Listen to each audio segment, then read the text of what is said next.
जय हिंद साथियों। आज मैं लेकर आया हूँ आप लोगों के लिए आर्मी जो टेक्निकल का जो एग्जाम हुआ है, आज एग्जाम हुआ है जो कि 28 फरवरी 2021 को एग्जाम हुआ है। मैं उसके जो पेपर है, ओरिजिनल पेपर मैं आपको एनालिसिस करवा रहा हूँ, जो कि है लैंसडॉन का ये पेपर है। तो अभी मुझे जो सेंड करे हैं, ये मुझे सबसे पहले मुझे सेंड करे थे दीपक जी। वैसे तो मुझे बहुत सारे बच्चे मुझे भेजे थे, लेकिन सबसे पहले मुझे भेजे हैं दीपक जी भेजे हैं।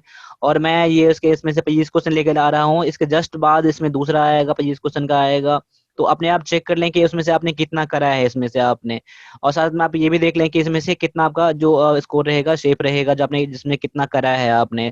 तो इस वीडियो का मेरे साथ पूरे पूरे देखें, और आप भी देखें। अगर आपका एग्जाम नहीं हुआ है तो अभी देख लें कि आपके लिए भी बहुत ज्यादा आपको हेल्प करने वाला ये चीज है।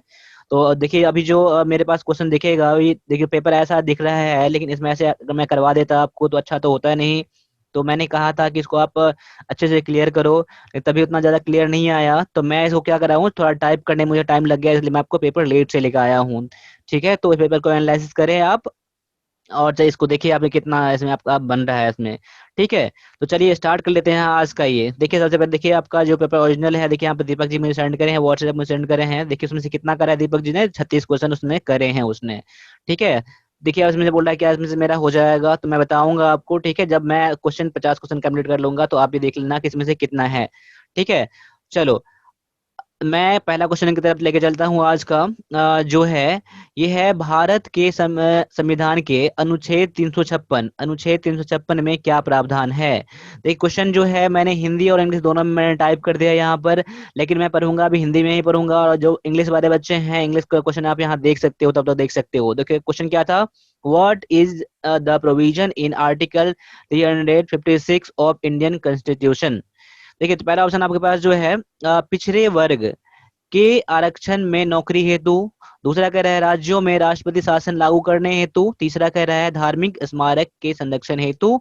चौथा कह रहा है जम्मू एवं कश्मीर को विशेष राज्य का दर्जा देने हेतु। यानी कि अनुच्छेद 356 जो है में क्या बताता है, इस किसके लिए है। देखिए तो मैं इसका आंसर बता रहा हूँ, इसका आंसर है ऑप्शन नंबर बी। तो जिन बच्चों ने ऑप्शन बी करके आया है उनका आंसर पूरी तरह से सही है। और चलिए मैं आपको ये बताना चाहता हूँ कि अभी आर्मी टेक्निकल का भी क्लास स्टार्ट होने वाला है, जो कि 25 अप्रैल को एग्जाम होने वाला है। और आर्मी क्लर्क के लिए अभी मैथ का क्लास स्टार्ट वाला है, और साथ साथ में इंग्लिश का क्लास होने वाला है आपका आर्मी क्लर्क के लिए। ठीक है, तो जो जो बच्चे हैं आप आर्मी क्लर्क के इंग्लिश के लिए स्टार्ट क्लास स्टार्ट करना चाहते हैं, तो आप मुझे इन नंबर पर मुझे व्हाट्सएप कर सकते हो, या फिर आपके पास दूसरा नंबर आपका ये है कि 9102195290 पर आप मुझे कांटेक्ट कर सकते हो मुझे आप। ठीक है, तो मैं बताऊंगा कि आप इसमें क्या फी है। फी तो बहुत ही आप नॉर्मल है फी, तो इसके लिए कोई बात नहीं है। तो आप मुझे इस नंबर पर मुझे आप कांटेक्ट कर सकते हो, यानी कि आर्मी टेक्निकल या फिर आर्मी क्लर्क के लिए आप इंग्लिश क्लास करना चाहते हो तो आप इस नंबर पर मुझे आप कांटेक्ट करना। ठीक है, चलिए दूसरा जो क्वेश्चन है, शाहजहां का मकबरा कहाँ स्थित है। देखो बच्चों ने जो आंसर करा है इसमें से, कभी कभी आंसर इसमें बच्चे ने जो मुझे आंसर मुझे कमेंट करे हैं, उसमें से बहुत सारे बच्चे ने गलती कर लिया है। देखिए तो शाहजहां का मकबरा कहाँ स्थित है। देखिए पहला ऑप्शन आपके पास जो है दिल्ली है, सिकंदरा है, आगरा है, या फतेहपुर सिकरी है। यानी कि शाहजहां टॉम कहाँ है, शाहजहां टॉम कहाँ पर है। देखिए तो इसका आंसर हो जाता है, इसका आंसर है ऑप्शन नंबर सी है। तो जिन बच्चों ने ऑप्शन सी यानी कि आगरा करके आए हैं उनका आंसर पूरी तरह से सही है। ठीक है, देख क्वेश्चन को जब भी करें आराम से करें, बिल्कुल सोच के करें। ठीक है, चलो अगला जो है, भारत में समग्र ग्रामीण विकास को बढ़ावा देने के लिए विशिष्टतः निम्नलिखित में से किस संगठन का गठन किया गया है। भारत में समग्र ग्रामीण विकास के लिए, यानी कि ये जो बैंक जो बनाया गया है, ये जो संस्था है, ये ग्रामीण क्षेत्रों के विकास के लिए बहुत ज्यादा कार्य करता है। ऐसा कौन सी संस्था है। पहला ऑप्शन जो है सिडबी, दूसरा है आरबीआई, तीसरा है सेबी, चौथा है नाबार्ड। तो बताएं इसका आंसर आपका क्या हो जाएगा। देखिए इसका आंसर मैं बता रहा हूँ पहले, इसका आंसर जो आपका है ये है ऑप्शन नंबर डी है, जो कि है नाबार्ड है। जो कि क्या है, नाबार्ड है। ठीक है, तो आपका आंसर हो जाएगा नाबार्ड। तो जिन बच्चों ने आंसर डी करके आया है उनका आंसर पूरी तरह सही है। देखिए जितना मैंने अभी क्वेश्चन 25 क्वेश्चन लाया है, 25 क्वेश्चन का मैं लेवल कह सकता हूँ जो कि एवरेज लेवल का क्वेश्चन था। ठीक है, चलो मैं देख लेता हूँ आगे क्वेश्चन, अभी देख ही लेंगे कि कितना आपका इसमें से बन पाता है। और इसमें से 25 क्वेश्चन में से आपका कितना क्वेश्चन अभी बन रहा है ना, आप मुझे कमेंट जरूर जरूर करना। ठीक है, चलो आगे है, पीर पंजाल रेंज कहाँ अवस्थित है? पीर पंजाल रेंज कहाँ अवस्थित है, यानी कहाँ लोकेटेड है? Where is the Pir Panjal range located? पहला ऑप्शन है अरुणाचल प्रदेश, दूसरा है जम्मू कश्मीर, तीसरा है हिमाचल, और अगला है इनमें से कोई नहीं। तो बताइए पीर पंजाल कहाँ है, पीर पंजाल रेंज कहाँ अवस्थित है, पीर पंजाल रेंज कहाँ अवस्थित है? तो आपका आंसर इसमें से हो जाएगा ऑप्शन नंबर बी हो जाएगा, जो कि है जम्मू और कश्मीर। यानी पीर पंजाल कहाँ स्थित है? तो जम्मू और कश्मीर में स्थित है। ठीक है, चलो आगे बढ़ते हैं। अगला जो क्वेश्चन दिया गया है ये है, सामान्य रूप से राज्यपाल का कार्यकाल कितना होता है? सामान्य रूप से राज्यपाल का कार्यकाल कितना होता है? ऑप्शन नंबर दिया है आपका ए, जो 4 वर्ष का, 5 वर्ष का, 3 वर्ष का, या फिर 6 वर्ष का। तो सामान्य रूप से राज्यपाल का कार्यकाल कितने का समय का होता है? तो ये आंसर आपका हो जाएगा ऑप्शन नंबर बी हो जाएगा, जो कि क्या है, 5 वर्ष का है। ठीक है, चलो अगला जो है आपका एक सीरीज का क्वेश्चन दिया गया है। तो देखिए सीरीज में आपका क्या आंसर इसमें होने वाला है। देखिए 58 है, 52 है, 46 है, 40 है, 34 है। देखिए इसमें से आपका क्या हो रहा है, तो इसमें से 6 कम हो रहा है, या 58 से 52 कैसे बन गया? इसमें 6 कम होके, तो इसमें देखिए आपका कितना, इसमें भी 6 कम होके, इसमें भी 6 कम होके, इसमें भी 6 कम होके है। तो इसमें अगला संख्या क्या होगा, यानी कि आप 34 में, 34 में आप 6 घटा दोगे, आपका आंसर हो जाएगा 28 हो जाएगा, जो कि ऑप्शन नंबर बी में दिया गया है। ठीक है, जिन बच्चों ने ऑप्शन नंबर बी करके आए हैं उनका आंसर पूरी तरह से सही है। और जिन बच्चों का भी एग्जाम आने वाला है, आपका एग्जाम जो होने वाला है इसी लेवल का होने वाला है, तो आप मेरे साथ जुड़े रहें। जितना मैंने क्वेश्चन करवाया है उस क्वेश्चन में से बहुत सारे क्वेश्चन मैच करे हैं, या तो फिर देखो मैंने कलर का जो मैंने क्लास करवाया था तो उनमें कलर का बहुत सारा क्वेश्चन मैच कर गया है। और कंप्यूटर का देखे होगे मैंने जो ई बुक प्रोवाइड किया था जिन बच्चों ने करा था, उसमें 5 में से 5 क्वेश्चन उसमें आ गया है एग्जाम में। चाहे आप इस एग्जाम की बात करो या पहले के एग्जाम की बात करो, तो पांचों का पांचों क्वेश्चन आपके एग्जाम में आ गया है। देखिए आप जो भी बुक परचेज करना चाहते हो, आप मेरे यहाँ से आपको ई बुक मिल जाएगा अभी। तो ई बुक के लिए आप डिस्क्रिप्शन में जाना, और या तो आर्मी के एग्जाम, कोई भी एग्जाम के लिए आपको टेक्निकल के लिए तैयारी कर रहे हो, या कलर के लिए, जीडी के लिए, या फिर एनए के लिए कर रहे हो, सारा ई बुक अवेलेबल है। तो आप जाइए इसमें, ये आपके एग्जाम के लिए बहुत ज्यादा आपको हेल्प करने वाला है। क्वेश्चन मैच कर सकते हैं, बहुत सारा क्वेश्चन में मैच कर गया है क्वेश्चन इसमें। ठीक है, तो एग्जाम में तो वैसे एक एक क्वेश्चन इंपॉर्टेंट होता है, ठीक है, ज्यादा पेजों का नहीं है, कम ही है, लेकिन जो भी है इसमें बहुत इंपॉर्टेंट है। ठीक है, और बुक परचेज करने में कोई परचेज अगर प्रॉब्लम हो रहा है तो आप मुझे इन नंबर मुझे आप व्हाट्सएप भी आप कर सकते हो आप। ठीक है, जो आपके पास दूसरा नंबर जो है ना, A9102195290, ये भी आपके पास नंबर है, इस पर व्हाट्सएप भी या फिर मुझे कॉल भी कर सकते हो आप। ठीक है, चलो आगे बढ़ते हैं। अगला जो है, यदि बिल्ट को, BUILT को अगर इस ऐसे कोडिंग किया जाता है और ट्राइब को ऐसे कोडिंग किया जाता है, तब रूल को कैसे लिखा जाएगा, कैसे कोडिंग किया जाएगा? देखिए सबसे पहले इसमें देखिए, ऐसा क्वेश्चन जब भी मिले आपको, ऐसा क्वेश्चन जब भी मिले आपको, तो क्या करेंगे आप? देखिए ऐसे क्वेश्चन जनरली क्या होता है, बी का कोड क्या कर देता है, 5 कर देता है, यू का कोड यानी कि एक्स कर हैज कर देता है, ऐसे बना दिया जाता है।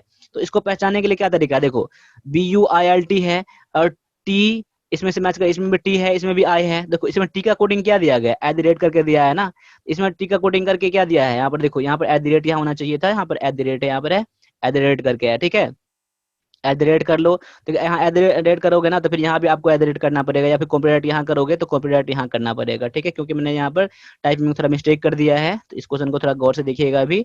अगर यहाँ पर एट द रेट करोगे ना, तो एट द रेट यहाँ भी कर लेना, अगर आप कॉपीराइट यहाँ करोगे तो कॉपीराइट यहाँ भी कर लेंगे, ले लेना, बाद बाकी ऑप्शन में जो है वही आपका सेम कर लेना। तो मैं यहाँ मान लेता हूँ ये क्या है, कॉपीराइट है, एट द रेट है, क्या है, एट द रेट है। ठीक है, देखो टी का भी यहाँ पर कोडिंग क्या दिया है, तो एट द रेट दिया गया है। आई का यहाँ कोडिंग देखो, आई दोनों में कॉमन था ना, दोनों वर्ड में, तो आई का कोडिंग यहाँ 3 दिया है, तीसरा वर्ड है, और यहाँ पर तीसरा वर्ड ये भी है, तो इसमें दिया है 3 दिया है, समझ गए ना? तो यानी कि बी का कोड क्या दिया गया, 5 दिया गया, यू का कोड हैज दिया गया, उसी तरह से आप बना लो रूल का, RULE।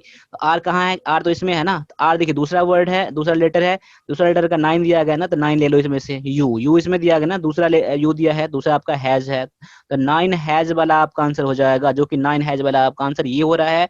आगे भी कंफर्म कर ले आप, आगे भी कंफर्म कर ले। देखिए एल है ना, तो एल इसमें है, तो एल देखिए लास्ट से दूसरा वर्ड है, लास्ट से दूसरा वर्ड है टू है, तो यहाँ पर टू हो जाएगा। ठीक है, और इसमें ई के लिए क्या कोडिंग किया गया, ई के लिए लास्ट वर्ड है क्या आपका, ये है एक्सक्लेमेटरी साइन है, तो एक्सक्लेमेटरी साइन ये दे दो आप, यानी कि ऑप्शन नंबर डी आपका आंसर मैच कर गया। देखिए बताने में इतना टाइम लगता है, लेकिन आपको समझाने के लिए थोड़ा टाइम लग गया इसमें, लेकिन आपको क्वेश्चन बहुत ही ईजी है, देख कर क्लियर हो जाता है, दो देख के बन जाएगा। ठीक है, चलो आगे जो है, नीचे दिए गए शब्दों में से मेल न खाने वाले शब्द कौन सा है। देखिए इसमें से जो है, इसमें बहुत सारे बच्चे क्या कर दिए होंगे, इसमें मिस कर दिए होंगे, मुझे पता है। ठीक है, तो इसमें देखिए कुछ भी ऐसा नहीं है। देखो सारा में क्या है, दोनों का डिफरेंस कितना, 10 का इसमें भी है, 10 का इसमें भी है, 10 का सब में डिफरेंस 10 का है। लेकिन इसमें क्या कर दिया गया है, ऑप्शन नंबर सी में क्या कर दिया गया, 10 का आप 2 से गुना कर दोगे ना, यानी कि 10 10 जोड़ने पर, 10 का दोगुना करने पर कितना हो जाता है, 20 हो जाता है। लेकिन देखो किसी में दोगुना करने पर क्या होता है, किसी का तो मैच नहीं कर रहा है ना, 30 का दोगुना करोगे 60 हो जाएगा, लेकिन 40 यहाँ दिया गया, 50 का दोगुना करोगे 60 दिया है, 40 का दोगुना करोगे तो 80 होता है। लेकिन यानी इसमें क्या है, 10 का दोगुना करोगे तो 20 हो जाएगा, यानी दोगुना करने पर आपका आंसर ये मैच कर रहा है, लेकिन दोगुना करने पर कोई भी नहीं हो रहा है। इस तरह से क्या है, ये आपका अलग है, यानी कि बोल रहा था इसमें से चार ऑप्शन में से कौन सा अलग है, ऑप्शन नंबर सी आपका इस तरह से अलग है। तो बहुत सारे बच्चे इसमें गलत कर दिए होंगे। ठीक है, तो कोई बात नहीं है, क्वेश्चन को बस थोड़ा गौर से देखना पड़ता है और आसानी से देखना पड़ता है। ठीक है, और देखिए इसमें जो भी आपका क्वेरी हो एग्जाम से रिलेटेड, जिस तरह का क्वेरी हो, आप मुझे व्हाट्सएप जरूर कर देना मुझे, और इस क्लास को जितना अधिक हो सके आप शेयर करना। ठीक है, और इस क्लास को पहली बार देख रहे हो तो चैनल को सब्सक्राइब भी आप जरूर कर लेना आप। ठीक है, चलो आगे बढ़ते हैं। अगला जो दिया गया है, दिए गए विकल्पों में क्रम को पूरा करें। देखिए आपका ये क्या है, सीरीज का क्वेश्चन दिया गया है। देखिए आपको पहले ये वर्ड दिया गया है, फिर आप दूसरा वर्ड क्या आएगा, तीसरा ये, चौथा ये, पांचवा ये। ठीक है, अब देख लो यहाँ पर बी सी डी इसमें है, बी सी डी इसमें है, बी सी डी इसमें है, बी सी डी इसमें है, यानी कि सब में क्या दिया गया है, आपका बी सी डी दिया गया है। ठीक है, देख रहे हो ना, सब में बी सी डी दिया गया है यहाँ पर। तो देख लो यहाँ पर इसमें क्या कर दिया, इसमें 2 दिया गया है, इसमें कुछ नहीं दिया गया है, इसमें 2 के बाद 4 5 6, यानी इसमें से कौन सा छूट रहा है, इसमें 3 छूट रहा है ना। इसमें अगर नंबर की बात करूं तो इसमें 2 दिया है, इसमें 3 आ जाएगा, 4 यहाँ है, 5 यहाँ है, 6 यहाँ पर है, यानी कि सब में एक एक नंबर है ना। तो ऑप्शन वाला देखो, ऑप्शन में तो 2 2 नंबर दिया है, पहले आपको होगा नहीं, इसमें 2 दिया है, ये आपका होगा नहीं, तीसरा दिया है 7, तो 7 तो ऐसा नहीं है ना, 2 3 4 5 6, यानी तीसरा वाला छूट रहा है ना। तो ऑप्शन नंबर देखो यहाँ पर डी में तीसरा वाला दिया गया है, बी सी डी। देखो लेटर तो सभी में सेम ही है, बी सी डी है, यानी कि इसमें एक नंबर आ गया, तीसरा आ गया, जो कि पूरी तरह से मैच कर रहा है, इसलिए आपका आंसर क्या हो जाएगा, डी। तो जिन बच्चों ने ऑप्शन का डी करा है उनका आंसर पूरी तरह से सही है। देखिए आपका क्वेश्चन रीजनिंग का क्वेश्चन था, तो ज्यादा डिफिकल्ट नहीं था, लेकिन इसमें क्या करना पड़ता है, थोड़ा सा गौर से देखना पड़ता है। इसमें कोई रूल नहीं है, बस थोड़ा सा छोटी सी एक बात थी यहाँ पर, इसलिए। ठीक है, चलो आगे जो है, किसी सांकेतिक भाषा में सी ए टी को डी डी वाई लिखा जाता है, तो बी आई जी को क्या लिखा जाएगा। सबसे पहले देखिए सी ए टी को डी डी वाई कैसे लिखा गया है। देखिए सबसे पहले देखो सी के बाद क्या आता है, डी, यानी इसमें एक ऐड कर दिया गया है। अब देखो ए से डी कैसे बना, ए के बाद क्या आता है, बी सी डी, यानी तीसरा तीसरा, यानी कि तीसरा वर्ड इसमें ले लिया गया है, यानी +3 कर दिया गया है इसमें। ठीक है, और इसमें देखो, अब देखो ए टी यहाँ पर है, टी से वाई कैसे बना, टी के बाद U V W X Y, यानी कि 5, यानी कि इसमें एक जोड़ दिया गया है, इसमें 3 जोड़ दिया गया है, इसमें 5 जोड़ दिया गया है। तो इसको आप भी ऐसे कर लो, आप बी आई जी से इसमें एक ऐड करो, एक ऐड करने में क्या क्या बन जाएगा, सी बन जाएगा, बी के बाद सी बन जाएगा, और इसमें क्या 3 ऐड करना पड़ेगा ना, क्योंकि दूसरे नंबर में 3 ऐड किया गया है। तो 3 ऐड करो, आई के बाद जे के एल आपको लेना पड़ेगा, एल इसमें से ले लो। इसमें क्या 5 ऐड किया गया था ना तीसरे वाले लेटर में, इसमें भी आप 5 ऐड कर दो, 5 यानी कि जी के बाद एच आई जे के एल, यानी कि यहाँ पर हो जाएगा एल, यानी कि सी एल एल आपका क्या हो जाएगा, आंसर हो जाएगा, जो कि ऑप्शन नंबर दिया गया है डी में दिया गया है। तो प्यारे बच्चों, जो आपने ऑप्शन नंबर डी करा है पूरी तरह से सही है। देखिए बहुत सारे बच्चों को ना रीजनिंग जो है डिफिकल्ट लगता है, लेकिन डिफिकल्ट कुछ भी नहीं है, आप आराम से करें इस चीज को, आराम से करें। ठीक है, और जो भी डाउट है, वैसे मैंने क्लास करवा दिया है रीजनिंग का, 1 2 क्लास मैंने करवा दिया है। वैसे अब से जो आपका है रेगुलर क्लास मिलता रहेगा आप लोगों को, यूट्यूब मिलता रहेगा, और अलग से भी क्लास लेना चाहते हैं, जल्दी से जल्दी तैयार करना चाहते हैं, तो आप मेरे पेड कोर्स को भी आप ज्वाइन कर सकते हैं, जिसमें कि आपको मिल जाएगा रिकॉर्डेड क्लास मिलेगा, और डॉट सेशन जो होगा ये लाइव होगा, जूम ऐप पर लाइव होगा, जूम ऐप पर लाइव होगा।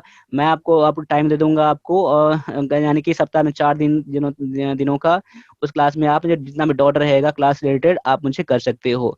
देखिए आपके एग्जाम के रिलेटेड ध्यान की आपको पॉइंट ऑफ व्यू से जाके जो भी एग्जाम तैयारी करोगे ना, आप करते हो ना, उसी के अकॉर्डिंग यहाँ से क्लास होता है। तो क्लास को ज्वाइन करने के लिए आप मुझे इस नंबर पर मुझे व्हाट्सएप जरूर कर देना आप।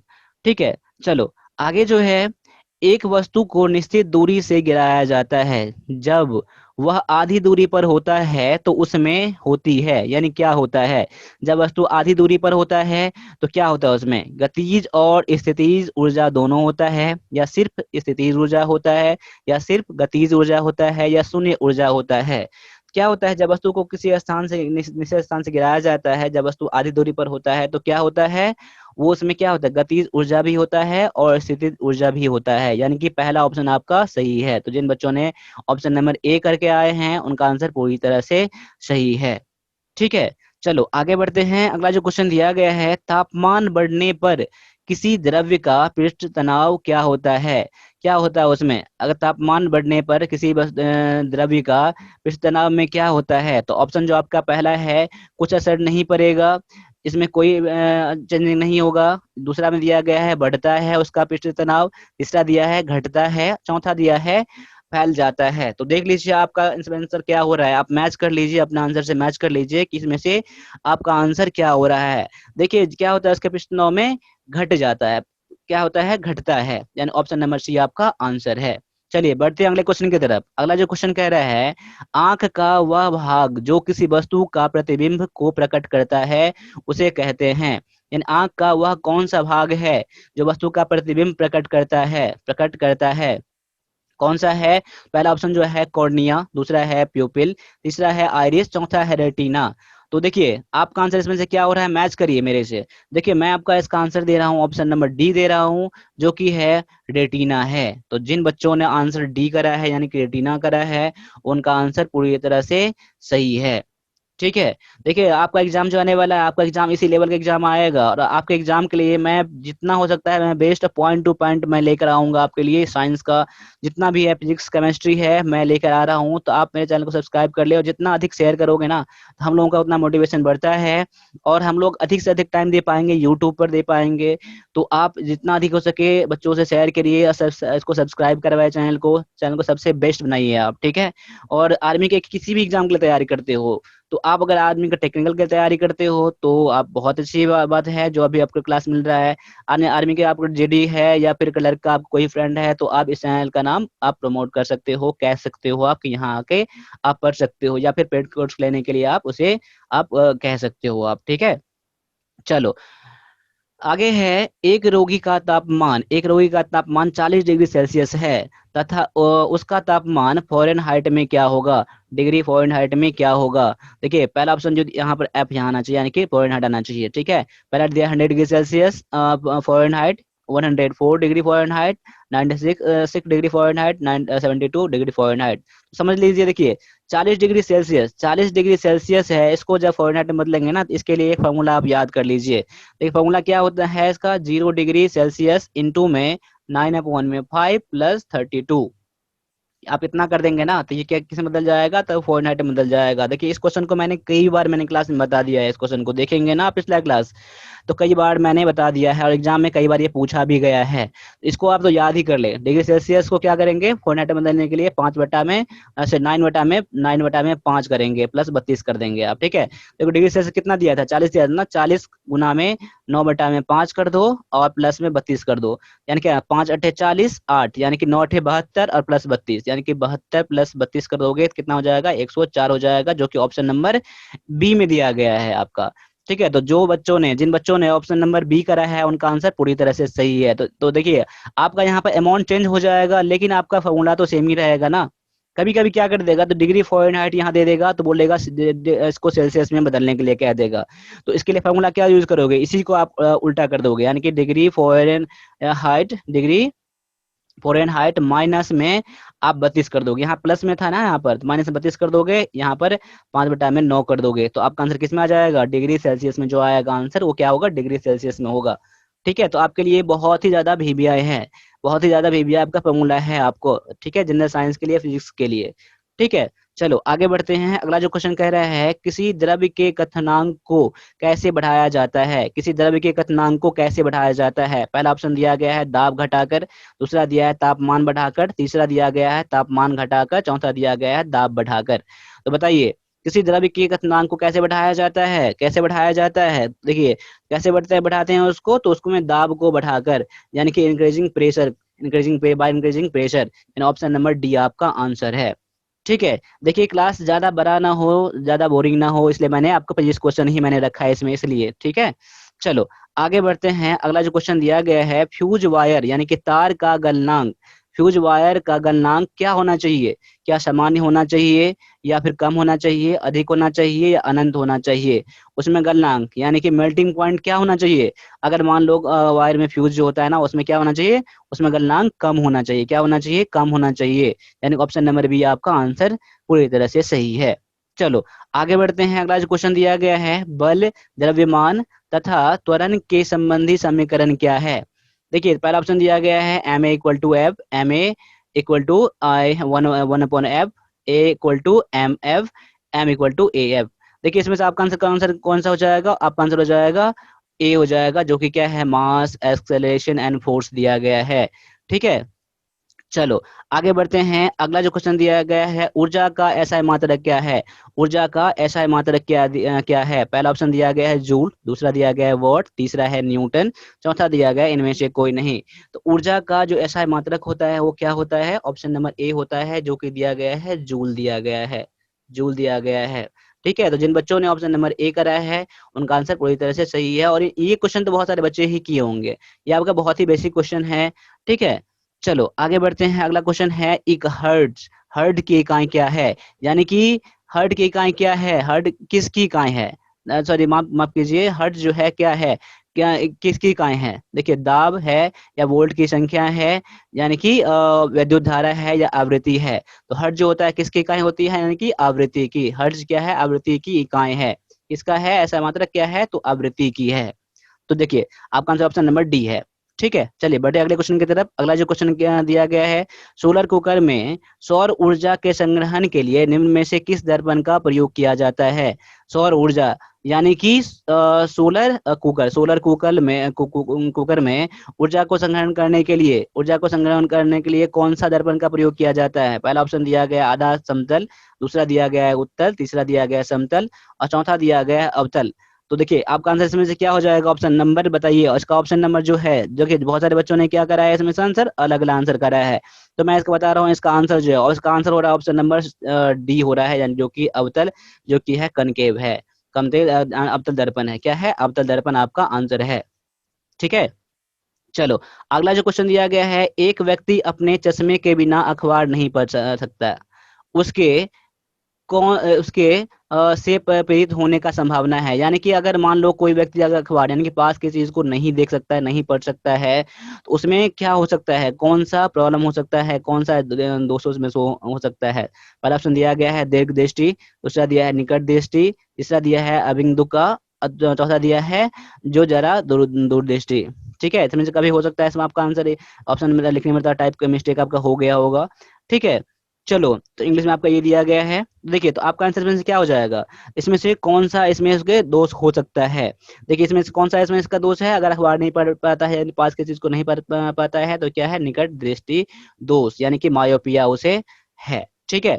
चलिए अगला जो क्वेश्चन दिया गया है, दिए गए या किसी दिए गए पिंड का भार पृथ्वी के केंद्र पर कितना होगा? किसी पिंड का भार पृथ्वी पर, यानी पृथ्वी के केंद्र पर कितना होगा? पृथ्वी के केंद्र पर कितना होगा? देखिए तो आपका आंसर इसमें बताइए, इसमें आप आंसर का क्या करा है? देखिए तो इसमें जो आपका आंसर करा है, बहुत सारे बच्चों ने ऑप्शन नंबर सी करा है, जो कि है पूरी तरह से सही। ठीक है। आप इसमें आंसर क्या करते हैं आप मुझे कमेंट करें। ठीक है। और साथ साथ मुझे ये भी कमेंट करें कि आप कौन से स्टेट से आप दे रहे हो, आप एग्जाम दिए हो, या आप देने वाले हो, या पहली बार आप प्रिपरेशन कर रहे हो, तो आप अपने स्टेट का नाम जरूर यहाँ पर मेंशन करें आप कमेंट में अभी। ठीक है। चलो आगे बढ़ते हैं। अगला जो क्वेश्चन दिया गया है, विषुवत रेखा पर त्वरण के कारण गुरुत्व क्या होता है? विषुवत रेखा पर क्या होता है? त्वरण क्या होता है? देखिए तो क्या होता है, ध्रुवों पर त्वरण की अपेक्षा अधिक होती है, या ध्रुवों पर त्वरण की अपेक्षा कम है, या ध्रुवों पर त्वरण के बराबर है। पृथ्वी के अभिकेंद्र त्वरण पर निर्भर नहीं करता है। इसमें से जो आपका आंसर इसमें से है, जो इसका है, विषुवत रेखा पर ध्रुवों का त्वरण की अपेक्षा अधिक है। क्या है? अधिक है। ऑप्शन नंबर ए करा है। जिन बच्चों ने ऑप्शन नंबर ए करा है उनका आंसर पूरी तरह से सही है। चलो अगला जो क्वेश्चन है आज का, ये है, एक चुंबकीय क्षेत्र की दिशा जो कि एक रेखीय धारा द्वारा उत्पन्न होती है, क्या होता है? एक चुंबकीय क्षेत्र की दिशा जो एक रेखीय धारा द्वारा क्या होता है? क्या होता है? पहला ऑप्शन दिया गया है एम्पियर का नियम, दूसरा दिया गया है दाएं हाथ के अंगूठे का नियम, तीसरा दिया है जूल का नियम, चौथा दिया है फ्लेमिंग के बाएं हाथ का नियम। क्या दिया गया है? एक चुंबकीय क्षेत्र की दिशा में जो एक रेखीय धारा द्वारा उत्पन्न होता है वो क्या होता है? तो इसका आंसर हो जाएगा ऑप्शन नंबर बी हो जाएगा, जो कि दिया गया है क्या, दाएं हाथ के अंगूठे का नियम है। जिन बच्चों ने ऑप्शन नंबर बी करा है उनका आंसर पूरी तरह से सही है। चलो आगे है, एक गहरे रंग के व्यक्ति को गोरे व्यक्ति की तुलना में अनुभव होगा, क्या अनुभव होगा? देखिए पहला ऑप्शन दिया गया है कम गर्मी ज्यादा ठंडी का अनुभव होगा, या ज्यादा गर्मी ज्यादा ठंडी का अनुभव होगा, कम गर्मी और कम ठंडी का अनुभव होगा, ज्यादा गर्मी और कम ठंडी का अनुभव होगा। तो क्या होगा? एक गहरे रंग के व्यक्ति को गोरे रंग की तुलना में अनुभव कैसा होता है? ये होता है ऑप्शन नंबर बी, यानी कि ज्यादा गर्मी भी लगती है और ज्यादा ठंडी भी लगती है।